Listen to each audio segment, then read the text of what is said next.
नर्मदे हर नर्मदे हर नर्मदे हर। मी विजय कुमार साखरे आमच्या यूट्यूब चॅनलवर आपलं स्वागत करत आहे। तरी आपण थोडक्यात आपला परिचय करून द्या। नमस्ते, नर्मदे हर जीवनभर। मी मनोहर राजाराम कुलकर्णी, शिक्षण विस्तार अधिकारी, जिल्हा परिषद पुणे। सध्या राहणार कोंडवे धावडे, तालुका हवेली, जिल्हा पुणे, एनडी गेट जवळ सेवानिवृत्त विस्तार अधिकारी आहे मी। आपण नर्मदा परिक्रमा केली, तर मग नर्मदा परिक्रमेला तुम्हाला कराविषयी कशी वाटली, म्हणजे कोणाकडून प्रोत्साहन मिळालं? प्रोत्साहन आमच्या शाळेचे मुख्याध्यापक हे आळंदीला एकादशीला घेऊन गेले मला। त्यांची आधी ठरली होती गाडीने परिक्रमा, आणि अचानक त्यांनी मला नेलं आणि माझं नाव परिक्रमे याच्यात घेतलं, आणि त्यामुळे परिक्रमा पहिल्यांदाची घडली। आणि त्यानंतर एकदा अनुभव आल्यावर स्वतः पायी करावी अशी इच्छा झाली, आणि मैयाच्या कृपेनं 2022 नोव्हेंबर पासून पुढे 23 पर्यंत मी नर्मदा परिक्रमा पूर्ण केली। मग नर्मदा परिक्रमा तुम्ही कुठून उचलली? ओंकारेश्वर, मध्य प्रदेश येथून मी नर्मदा परिक्रमेसाठी संकल्प घेतला। त्यावेळेस तुम्ही एकटेच होतात का कोणी बरोबर? माझ्या बरोबर कोथरूडचे एक पोस्टमास्टर भोसले म्हणून होते। आम्ही दोघं इकडनं गेलो होतो, आणि तिथे दौंडच्या एक झिने मॅडम म्हणून भेटल्या। आम्ही तिघं आणि इतर मग परिक्रमावासी होते।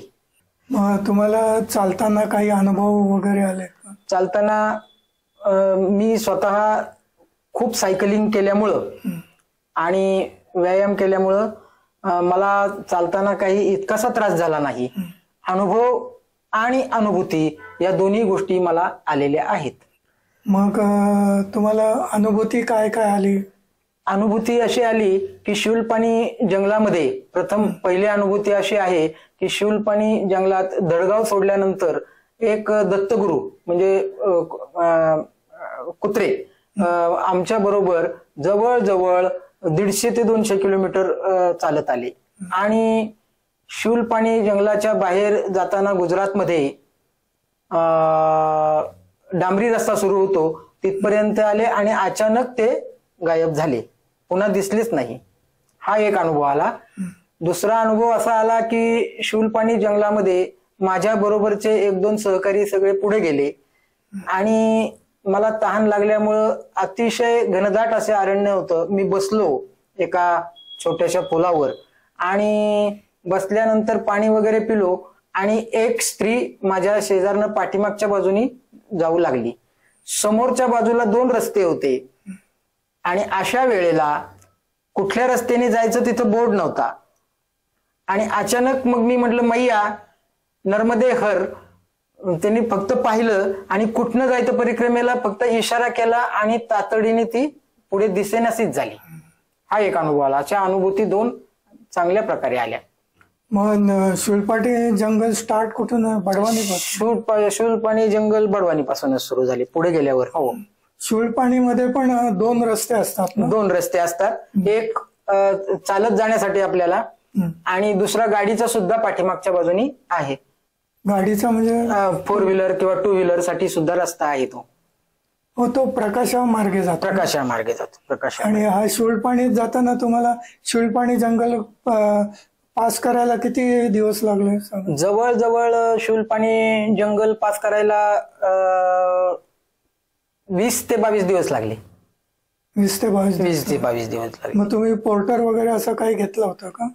नाही, बाकी तसं काही नव्हतं घेतलं। सामान तुम्ही तुमचं? सामान माझं स्वतःच बॅग होती एक, आणि त्या आधारेच चालत होतो। मग बॅग म्हणजे सॅक होती का? हो, सॅक पाठीवर, आणि हातात कमंडलू, किटली पाण्याची, आणि दंड एवढ्याच गोष्टी। मग शिवलपाण्यापर्यंत यायचा जो रस्ता होता तो सडक म्हणजे व्यवस्थित डांबरी होती का खडकाळ वगैरे? डांबरी होती। शिवलपाणी जंगलात शिरताना बडवानी पासून पुढे थोडी एक 7-8-10 किलोमीटर पर्यंत डांबरी, आणि पुढे मग संपूर्ण जंगल। मग जंगलामध्ये चढ उताराचे असे? चढ उतार, पुन्हा मग आपण काही अंतर पार केल्यानंतर आपल्याला मध्य प्रदेश पार केल्यानंतर शूलपाणीमध्ये मग धडगाव लागलं, मग ते शहराचं ठिकाण. मग धडगाव पास केलं की पुन्हा जंगलच. अच्छा. हा, आणि मग पूर्ण जंगल उतरून आपलं महाराष्ट्रातील नंदुरबार जिल्हा, माथासर वगैरे आहे तिथे. मग तोही आता बऱ्यापैकी विकसित झालेला आहे. डांबरी सडक होती तिथे सुद्धा. आणि मग नंदुरबार सोडल्यानंतर आपण गुजरातमध्ये प्रवेश करतो आणि गुजरातमध्ये काला कॉलनीत गोरा कॉलनीमध्ये आल्यानंतर आपली शूलपाणी जंगल संपतात. मग एखाद्याला समजा 2 व्हीलरने जायचं असेल तर शूलपाणीतनं जाऊ शकतो तो? जातो. फक्त काही वेळेला त्याला रस्ता थोडासा बदलावा लागतो, पण काही बऱ्यापैकी शूलपाणी जंगल आहे, 2 व्हीलरवर जाऊ शकतो तो. म्हणजे प्रकाशाला जसं जातात तो मेन हायवेनेच जातात तसं जायची जरूर नाही. तसे मधनं मग ज्या वेळेला डोंगरी रस्ता सुरू होईल त्यावेळेला साईडने तिथे रस्ते असतात. आमच्या बरोबर 2 2 व्हीलर होते. अर्धा शूलपाणी रोड, अर्धा शूलपाणी रोड. मग ते पुढे भेटायचे मग नंतर, म्हणजे ते साईडने कुठनं तरी येत असणार ते. हो, परत ते मेन रोडला लागून मग पुढे आपल्या मुक्कामाच्या ठिकाणापर्यंत येत असणार ते. मग साधारण शूलपाणी जंगलामध्ये तुम्हाला राहायची सोय, आश्रम वगैरे आहेत का? हो, शूलपाणी जंगलामध्ये जसे शहरात किंवा सपाटीला आश्रम 4-4 2-2 किलोमीटर आहेत, तसे शूलपाणी जंगलामध्ये आपल्याला इतके आश्रम दिसणार नाहीत. परंतु काही आश्रम आहेत आणि काही घरगुती व्यवस्था केलेली आहे, म्हणजे गाववाले देतात. आणि हा एक चांगला अनुभव आला की नर्मदा मैयाची परिक्रमा करत असताना तिचा कोणताही भक्त कुठल्याही अडचणीत येत नाही, उपाशी तर राहतच नाही. हा एक चांगला अनुभव आला. मग गोरा कॉलनी नंतर मग तुम्ही कशी वाटचाल केली? गोरा कॉलनी नंतर आम्ही पुढे नदी किनाऱ्यावरनच पुढे गेलो मग सगळं पूर्ण. आणि मग याच्यापर्यंत गेलो, बिमलेश्वर पर्यंत. तिथे एक 8 दिवस गेले आमचे प्रवासात. आणि मग सागर पार करून उत्तर तटाला आम्ही प्रवेश केला होता. मग तेलीवट्ट्यान वगैरे केलं का? हो, तेलीवट्ट्यान केलं, पुन्हा भालोत केलं. भालोत केलं. त्यानंतर नंदुरबार जिल्ह्यातने अशा मी स्वतः 38 वर्ष शिक्षक म्हणून नोकरी केल्यामुळे इतका आनंद झाला मला की त्या आनंदाच्या भरात परिक्रमा करत असताना नंदुरबार, मध्य प्रदेश आणि गुजरात मधील काही शाळांना भेटी दिल्या. अच्छा, तुम्ही भेटी दिल्या? हो, छान अनुभव आला. अतिशय उत्तम असा तो अनुभव होता. 5-5 10 मिनिट 10 मिनिटं, जास्त वेळ नाही. तिथे मग साधारण शिक्षण आपल्यासारखंच आहे का? हो, भाषा त्यांची त्या राज्याप्रमाणे बदलणारी आहे. मध्य प्रदेशमध्ये हिंदी, गुजरातमध्ये गुजराती आणि महाराष्ट्रातल्या आपल्या नंदुरबार मध्ये मराठीच बोलतात. काही अडचण नाही. तिन्हीमध्ये बदल आहे, पुणे आणि नंदुरबार. पण अतिशय हुशार विद्यार्थी, शिक्षक सुद्धा प्रामाणिक असा मला स्वतः अनुभव आला. मग नंतर तुम्ही गोरा कॉलनीतून पुढे गेलात, मग पुढे कुठे? पुढे मग आम्ही आपल्या महाराष्ट्रातलेच पुण्याचे वासुदेवानंद वसाण म्हणून गुजरातमध्ये गाव आहे. तर त्या वसाणमध्ये त्यांचा आश्रम आहे. तिथेही मुक्काम केला. आपल्या पुण्यातील नळ स्टॉप जवळ ते राहतात आणि तिथं त्यांचा आश्रम आहे. पुढे नारेश्वर, त्यानंतर डही आणि मग त्यानंतर पुढे मनावर पर्यंत आम्ही गेलो होतो. म्हणजे कुबेर भंडारी, कुबेर भंडार करून पास करून गरुडेश्वर, हो, टिळकवाडा ते सगळं हो पास करून मग पुढे गेलो. मग त्या हे जे ठिकाण आहेत तिथे जवळजवळ डांबरी रस्तेच झालेले? बऱ्यापैकी डांबरी रस्ते आहेत. मग पुढे शूलपाणी जंगल उत्तर तटाच्या बाजूने सुरू होणार होतं पुढे. पण विमलेश्वर पर्यंत मग पुढे काही त्रास नाही? पुढे सगळं प्लेन रोड आहे? प्लेन रोड, हो, बऱ्यापैकी प्लेन रोड आहे. मग परंतु काही जण म्हणजे मैयाच्या किनाऱ्यावरनं जर पायवाट असेल तर तसे गेलेले चांगलं. पायीला मग रस्ता तो थोडासा कमी भरतो मग. अच्छा, म्हणजे दोन्ही आहे आपल्याला पर्याय. पण जर पाऊस असेल, रस्ता नसेल तरच डांबरीने जावं, अन्यथा मैयाच्या किनाऱ्यावरून गेलेलं केव्हाही चांगलंच. मग तिथे किनाऱ्याहून जाताना चिखल वगैरे असतो का? चिखल असायचं, सुरुवातीला पाऊस होता, दगड दोंडे, पण काही वाटायचं नाही. अतिशय उत्तम परिक्रमावासी सुद्धा तिथं भेटायचे. बरेचसे साधू संतही भेटायचे आपल्याला. मग त्यामध्ये तुम्हाला परिक्रमा करत असताना सुद्धा काही साधू भेटले. आणि संध्याकाळी मुक्कामाच्या ठिकाणी साधूंचेच आश्रम होते. म्हणजे ती साधू संतांची वास्तव्य केलेली भूमी आहे नर्मदा परिक्रमा. अतिशय यामध्ये आपल्याला सियाराम बाबांचं सुद्धा दर्शन झालं. त्यानंतर दादा गुरु महाराजांचं सुद्धा दर्शन झालं. त्यानंतर परिक्रमा करत असताना उत्तर प्रदेशमधील गिरी महाराज म्हणून ते सुद्धा आमच्या बरोबर होते. नंतर साध्वी मॅडम पण एक होत्या, गिरी सुमरन, त्याही बरोबर होत्या. नंतर कुबेर भंडारमधील आपले महाराज भेटले.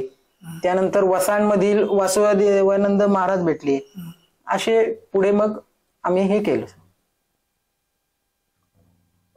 मग तिथून तुम्ही पुढे मग नेमावरकडे गेला? नेमावरकडे गेलो. नेमावरकडे मग याच्यामध्ये प्रत्येक ठिकाणी तुम्हाला व्यवस्थित आश्रम भेटले? आश्रम भेटले व्यवस्थित.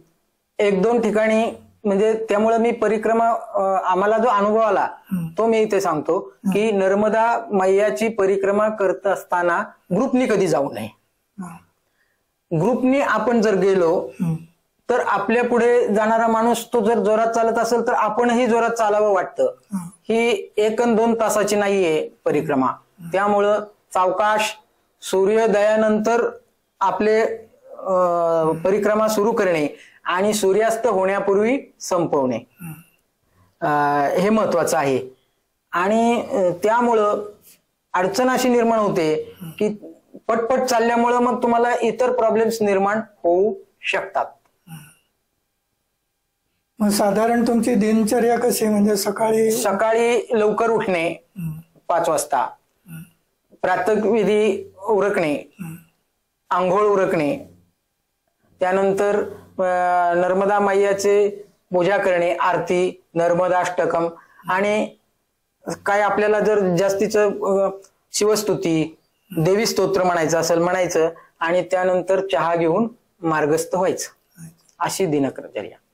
मग बालभोग वगैरे तो कुठे? बालभोग मग पुढे आश्रम लागते पुढे, हो, किंवा काही जण रस्त्यातही बालभोगाची व्यवस्था करतात. बालभोग होतो. आणि मग किती वाजेपर्यंत असं तुम्ही चालता? साधारणतः बालभोग झाल्यानंतर दुपारी 12-1 पर्यंत चालतो. मग जिथं आश्रम लागेल तिथं भोजनाची विश्रांतीसाठी थांबतो. भोजन केल्यानंतर 1 तासभर विश्रांती आणि पुढे 2 वाजता परिक्रमा सुरू. मग असा एक अनुभव आला की घाई केल्यामुळं ती आमची चूक की गरुडेश्वर पास केलं आणि लवकर पुढे आश्रम लागला. 4 वाजले, मग एक आश्रम लागला. असं वाटलं की पुढे जावं आता. मग ग्रुपमधील इतरांचं ते म्हणणं, मग त्यामुळं आम्ही पुढे गेलो. परंतु 6 वाजले तरी पुढे आश्रम नाही आणि तो आश्रम अजून 10 किलोमीटरवर होता. अंधाराचं चालायचं नाही म्हणून आम्ही तिथल्या एका गावामध्ये रस्त्याच्याच कडेला मारुती मंदिरात मुक्काम केला. पण मैयाची कृपा, आम्ही मुक्काम केला आणि एक व्यक्ती आल्या आणि आम्हाला म्हणले किती मूर्ती आहेत?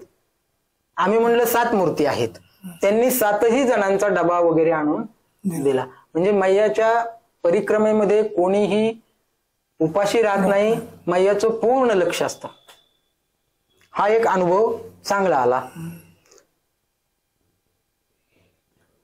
मग नेमावरून नंतर तुम्ही कुठे? जबलपूरकडे? हा, नेमावर नंतर मग जबलपूर, पुढे मग अमरकंटक, आणि मग मध्ये तुम्हाला आता शूलपाणी झाडी लागत असेल ना? हो, शूलपाणी झाडी लागली. शूलपाणी झाडी लागली ना पुन्हा. शूलपाणी मग तशाच प्रकारची पुन्हा उत्तर तटावरून. मग तो एवढा कठीण नाहीये का? एवढा इकडच्या इतका दक्षिण तटा इतका कठीण नाही. मग नंतर लक्कडकोट जंगल तुम्हाला? हो, तेही लागलं. लक्कडकोट जंगल. मग ते एकाच याच्यात तुम्हाला पास करायचं असतं का? पण सावकाशीने केलेलं गरजेचं असतं. जास्त परिक्रमा करत असताना आपलं लक्ष संपूर्णपणे मैयाकडे असलं पाहिजे. इतर कुठलेही आपल्या डोक्यात विचार नको. नाही, पण लक्कडकोट जंगलाचं कसं आहे, तिथे कुठे मध्ये राहायला मुक्काम करायला जागा नाहीये ना काय? हो, नाही तसं मग पुढे आपण आपली ही व्यवस्था आपण करू शकतो, तशी काही अडचण नाही. नाही, जंगलामध्ये राहू शकतो. जंगलामध्ये राहू शकतो, काही अडचण नाही. मग कोणाची तरी एखादी तिथं झोपडी वगैरे असू शकते, आपण विनंती करून. पण असं म्हणतात की लक्कडकोट जंगल मध्ये कुठेच आश्रम नाही किंवा आश्रम वगैरे नाहीये, पण अशी बाजूबाजूला थोडीशी घरं वगैरे असतात. मग अशा ठिकाणी आपल्याला व्यवस्था आपली करता येते. म्हणजे लक्कडकोट जंगलात सुकण्याची वगैरे अशी काही शक्यता? काय नाही. मग पण जरी समजा घनदाट जंगल असल्यामुळे चुकण्याची शक्यता असते, परंतु असंही होऊ शकतं की आपण जर आवाज दिला तर कोणी ना कोणी आपल्याला मार्ग दाखवतो. मैया हो, मार्ग नक्कीच दाखवतात. असाही अनुभव शूलपाणी जंगलात आला. मग शुल्पा ते जंगल आणि जबलपूर पर्यंत तो रस्ता कसा आहे? तो रस्ता पण छान आहे, तो अगदी पुढचा जंगल. हो, चांगला रस्ता आहे तो. म्हणजे पायवाट आहे किंवा नदी किनारे? दोन्ही बाजूनी आहे तसे. आपण नदी किनाऱ्यावरून पण काही ठिकाणी जाऊ शकतो, आणि नदी किनारी जर अडचण असेल काही तर गावातनं रस्ता आहे. आणि मग जर गावातनं रस्ता नसेल तर हायवे आहे डायरेक्ट. हायवे सुद्धा आहे पुढे. तिथून तुम्ही जबलपूरहून मग तुम्ही अमरकंटकला. मग अमरकंटक कडे जाताना पण रस्ता कसा आहे? जंगली रस्ता आहे. पुढे गेलो एवढे डांबरी आहेत बऱ्यापैकी, पण वरती गेल्यानंतर थोडासा कच्चा आहे. रात्री आम्ही मग अमरकंटकला पोहोचलो होतो, आणि साधारणतः रात्री 9 ते 10च्या दरम्यान दक्षिण तटावरून उत्तर तटात प्रवेश केला. रात्रीच केला का? रात्रीच. म्हणजे ते अमरकंटकला दिवस रात्र चालूच असतं? हो, दिवस रात्र चालूच असतं ते. 12 नंतर शक्यतो कोणी येत नाही, पण आम्हाला 8, 8:30 वाजले होते पोचायला. त्यामुळे मग प्रवेश करूनच मंदिरामध्ये मग विश्रांती घेतली. म्हणजे तुम्ही हे मैयाला पार करून नंतर तुम्ही विश्रांती घेतली का? हो, नंतर विश्रांती. मग अमरकंटक याच्यामध्ये तुम्ही राहिले नाहीत का? राहिलो ना, मग पार केलं आणि मग मंदिरात तिथे राहिलो पहिले. मग तिथे ते दूध वगैरे ते सगळं? हो, सगळं पावलं. सकाळी उठल्यानंतर प्रातःविधी झाले, स्नान झालं तिथं, आणि नंतर मैयाची पूजा वगैरे झाली, नर्मदाष्टक, आरती झाली, आणि त्यानंतर मग तिथला आजूबाजूचा उत्तर तटावरील भाग पाहिला, आणि मग मार्गस्थ झालो. नाही, हे आता तुमचं उत्तर तटावरतीच आहे ना दुधारा वगैरे? हो. तिथून तुम्ही पार करता तेव्हा दक्षिण तटावर येता? दक्षिण तटावरून उत्तर तटावर जायचं. नाही, असं थोडक्यात. नाही, आता तुम्ही अमरकंटकला येता ना, तो उत्तर तट आहे. इथून जे तुम्ही नेमावरून जे पुढे येतात ना, तो दक्षिण तट. नाही, तो उत्तर तट आहे. हा, पण क्रॉस करून मग पुन्हा इकडे उतरतो ती दक्षिण बाजू. मग क्रॉस केल्यानंतर दक्षिण बाजू. हो. मग आधी तुम्ही उत्तर तटावर आलात, मग तुम्ही ते दुधारा वगैरे सगळं बघितलं? हो, बघितलं. आणि मग नंतर मग तुम्ही रात्री हे तट परिवर्तन केलं रात्री 9, 9:30च्या आसपास. मार्ग तिथं गाईड वगैरे असतात, जर का आपल्याला अडचण आली काही तर ते मार्गदर्शन करतात. मग नंतर कुठे कबीरच्या उत्तराकडे? हो, कबीर. मग पुढे मग होशंगाबाद मार्गे ओंकारेश्वरला. मग अच्छा, मग ओंकारेश्वरला संकल्प पूर्तता. मग याच्यामध्ये तुम्हाला काही दैवी अनुभव अजून आहेत का? दैवी अनुभव म्हणजे मी स्वतः, मला ऍसिडिटीचा खूप त्रास होत होता आधी, तो काहीही झालेला नाही. त्यानंतर दुसरी गोष्ट, मी जाताना म्हणजे संकल्प घ्यायच्या आधी मुलगा माझा IIT MTech झाला होता, म्हणजे पूर्ण झाला होता, आणि कॅम्पस सिलेक्शन मध्ये जवळजवळ 20 ते 30 कंपन्या त्याची निवड झाली नव्हती. पण ज्या वेळेला मी नर्मदा परिक्रमा करण्याचा निर्णय घेतला आणि संकल्प सोडला, आणि साधारणतः मोरटक्क्याच्या पुढे सनावद मध्ये आश्रमात असतानाच रात्री मला फोन आला पहिल्या दिवसाच्या मुक्कामाला की पप्पा कॅम्पस मध्ये माझं सिलेक्शन झाले. हा एक दैवी अनुभवच म्हणायचा येईल त्याला. अतिशय आनंद झाला त्यामुळं. मग परिक्रमा केल्यानंतर तुमच्यामध्ये काय बदल असा झाला की शांत आणि आक्रमक होऊ नये, एकमेकांना मदत करावी. कारण शूलपाणी जंगलामध्ये संपूर्ण केवळ शूलपाणी जंगलच नाही तर संपूर्ण परिक्रमावासी मध्य प्रदेश, महाराष्ट्र आणि गुजरातमध्ये स्वार्थ अजिबात कुठं पाहायला मिळालेला नाही. देती वासना, त्यागाची भूमिका. अगदी शूलपाणी जंगलात सकाळी 7, 7:15 वाजता आम्ही एका झोपडीपासून चालू असताना एक मुलगी आम्हाला म्हटली, महाराज चहा प्यायला या. त्या झोपडीमध्ये आम्ही 5-7 आमचे सहकारी प्रवेश केला. काहीही तिथं व्यवस्था त्यांची नव्हती आणि अतिशय गरीब कुटुंब असताना सुद्धा चहा आम्हाला दिला. म्हणजे ही मानवतेला अतिशय उपयुक्त अशी गोष्ट आहे की त्याग करणं, थोडक्यात समाधान मानणं. तर त्या परिक्रमा करत असताना ही अतिशय बाब मनाला भावली आणि केवळ असं वाटतं की भारतातील सर्व जनते किंवा जगानं समाधानाने सुखाने राहावं, त्यागाची भूमिका घ्यावी आणि एकमेकांना मानवतेच्या दृष्टिकोनातून मदत करावी, हीच मैयाची शिकवण आहे. मग तुम्हाला साधारण किती दिवस लागले सुरुवात? साधारणतः 1.5 महिना आपला पहिला सुरुवातीचा लागलाच होता. तो 1.5 महिना म्हणजे चाललो होतो. नाही म्हणजे परिक्रमा स्टार्ट केली आणि मग संकल्प सोडायची वेळ ओंकारेश्वरला परत आलात, म्हणजे ओंकारेश्वर तो ओंकारेश्वर असे किती दिवस लागले? बोलू का? बोला. चालतंय. मग काय झालं की 1.5 महिना मी चाललो. 1.5 महिना चालल्यानंतर मधल्या काळामध्ये शूलपाणी जंगल किंवा गुजरात, नंदुरबार इथं पायाला फोड येत होते साईडला, ते बरे होत होते. परंतु एक तळ पायाला खाली फोड आला आणि त्या नादामध्ये 200 किलोमीटर चाललो गेलो आणि मग ती जखम वाढली, आत खोलवर जखम झाली. त्यामुळं मला निर्णय पुढे परिक्रमा तर पूर्ण करायची होती. मग उरलेली 40% परिक्रमा मी मनावर पासून ओंकारेश्वर पर्यंत गाडीने केली. साधारणतः ते 4 दिवस पुढचे आणि हे 1.5 महिना. मग गाडीने तुम्ही परिक्रमा केली म्हणजे लोकल बसनी असं करत नाही, स्वतःची खाजगी गाडी ठरवली आणि त्या गाडीने पूर्ण केली. म्हणजे तिथे अशा ऐन वेळेला खाजगी गाडी पण मिळू हो, मिळू शकतात. मनावर मध्ये अतिशय छान व्यवस्था झाली. प्रकृती माझी बरी नसताना तेथील आश्रमातील एका साधूंनी जवळील सरपंचाकडे माझी व्यवस्था केली, डॉक्टरांकडे गोळ्या वगैरे दिल्या आणि मग त्या सरपंचांनी गाडीची व्यवस्था केली. फक्त ते म्हटले, गाडी आहे माझ्याकडं, परंतु तुम्हाला नर्मदा परिक्रमा पूर्ण करायची, नर्मदा मैयाचा किनारा क्रॉस होता कामा नये, म्हणून अनुभवी ड्रायव्हर पाहिजे. तो युपीला गेलेला आहे, 3 दिवसानंतर तो येणार आहे.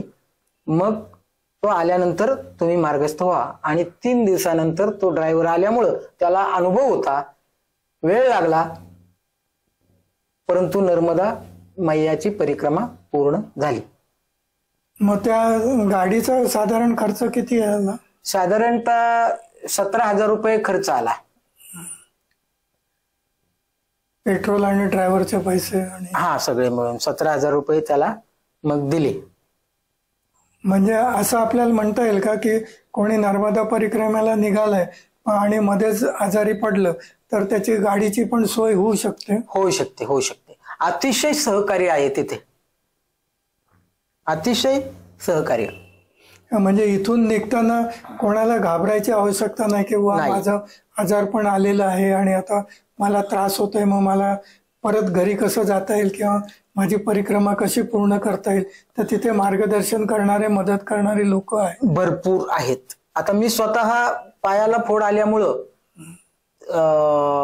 गरुडेश्वर जवळ दवाखान्यात गेलो, तर त्यांनी विनामूल्य तपासणी केली आणि गोळ्या दिल्या. आणि मी पैशाचं विचारल्यावर म्हणले परिक्रमावासीकडून आम्ही पैसे घेत नाहीत.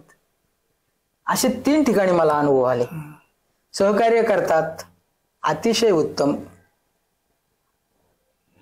मग हे 2 व्हीलर वरून जातात त्यांना पण आश्रमवासी सहकार्य करतात? हो. त्यांना भ्रमण करतात म्हणून त्यांना परवानगी देत नाहीत आश्रमात यायची? नाही, असं काही नाही. आश्रमातील व्यवस्थापन 2 व्हीलरवर जाणाऱ्यांना नव्हे तर लक्झरीनी प्रवास परिक्रमा करणाऱ्यांना सुद्धा सहकार्य करतात. अतिशय उत्तम असं सहकार्य करतात. नाही, पण लक्झरीतनं जे जातात ते आश्रमाला पैसे देतात ना, मग हे 2 व्हीलर वगैरे यांनी जातात तर त्यांची अपेक्षा असते का यांनी नाही, काही नाही, अपेक्षा काहीही नाही त्यांची. जे लक्झरीने जातात ते त्यांची स्वतःची भोजनाची व्यवस्था करतात, त्यामुळे तिथे अडचणीच येत नाही. फक्त राहण्याची त्यांची सोय झाली पाहिजे. 2 व्हीलरवरनं जाणारे 1 किंवा 2च असतात, त्यामुळं कुठलीही त्यांच्याकडून अपेक्षा केली जात नाही. त्यांची सुद्धा राहण्याची, प्रसादाची व्यवस्था केली जाते. मग साधारण असा खर्च किती येऊ शकतो? म्हणजे इंडिव्हिज्युअल असं पायी परिक्रमा करत असेल तर त्याला खर्च किती येईल? 1ही रुपया खर्च येणार नाही पायी परिक्रमा करत असताना. कारण तुम्हाला काही लागतच नाही. भोजनाची, चहाची, बालभोगाची जर व्यवस्था होत असेल तर पैशाची गरजच नाही काहीच. नाही, पण तट परिवर्तन करताना बोटीने जातात, तिथं सुद्धा जर विनंती केली तर ते सुद्धा मान्य करतात. परंतु ते बोटीचा खर्च 10-20 रुपये तो किरकोळ खर्च, किंवा आपल्याला समजा काही खाऊ वाटलं. वास्तविक पाहता परिक्रमा करीत असताना कुठलीही आहार घेण्याची हे नाहीये. जे मिळेल माईचा प्रसाद तोच घ्यावा आणि साधी राहणी असावी असा नियम आहे खरा. थोडेफार पैसे आपले असले तर काय हरकत नाही, जास्त गरजही नाही पैशाची. मग नवीन परिक्रमा करण्यासाठी जाणारी लोक त्यांना तुम्ही काय सांगाल? त्यांना एकच मी सांगू इच्छितो की ग्रुपनी जाऊ नका आणि अतिशय सकारात्मक होऊन जावा आणि परिक्रमा पूर्ण तुमची होईलच. मैया आपल्या भक्तांची काळजी घेते, तो कसाही असो. त्याच्या हातून काही चुकलं तरी सुद्धा ती चूक ती पदरात घेते आणि त्याची काळजी घेते मैया, आणि त्यात परिवर्तन घडवते. विशेष म्हणजे मैया नर्मदा मैयाच्याच कृपेनं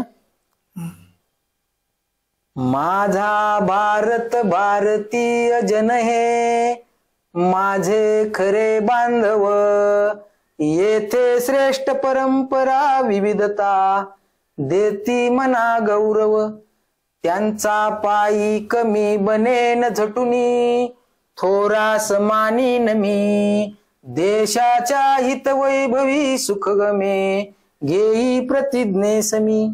धन्यवाद. नर्मदे नर्मदे हर जीवनभर. नर्मदे हर. नर्मदे नर्मदे हर. हर. धन्यवाद, आपण आलात आणि आपली माहिती दिली. धन्यवाद. धन्यवाद.